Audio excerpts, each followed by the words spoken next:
But on January 1st, 1739, so just over half a year later, there's this experience at Fetter Lane where they're meeting together and they're having kind of what is sometimes referred to as a watch night service. They're basically gathered together at night and they're seeking the Lord in prayer.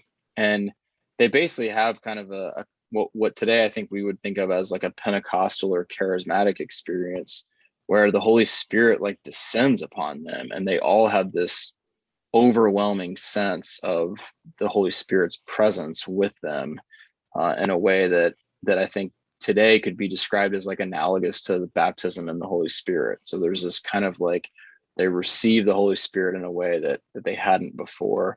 And historians like Scott Kisker at United, I've heard argue that this is actually the key event that really causes Wesley's ministry then to bear fruit in remarkably different ways than it had beforehand.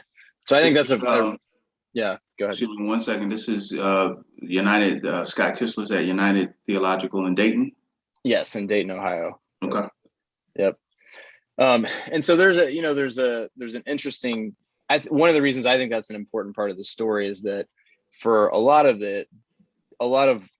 for a significant period of time, the way that the history of American Methodism and British Methodism both have been told by folks who wouldn't emphasize kind of the miraculous or the supernatural and those kinds of things. And it's interesting that from 1739 on into at least like the early 1740s, there's a season where kind of supernatural activity, where sort of really manifestations of the Holy Spirit are common in early Methodist worship gatherings in a way that Wesley himself actually doesn't like initially, but he's like, they're real, and he's trying to figure out how to account for them and what to do with them. There's times where people have what's described as holy laughter, where they just can't stop laughing for a period of time. There's times where people are so under conviction from the message that's been that is being preached, that they fall down and basically don't have control of their body in the way that you normally do.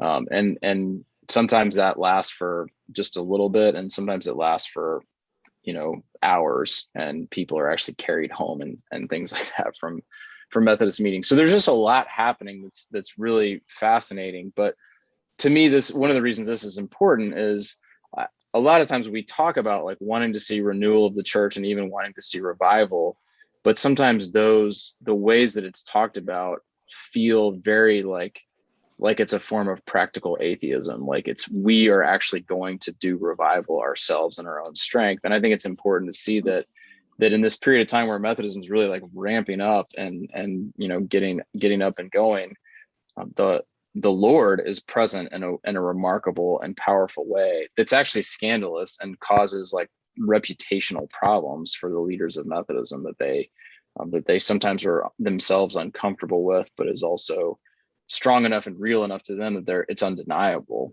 And so they're more like, I don't know what's happening. How do we explain this? And those kind of things. So January 1st, 1739 is another key date.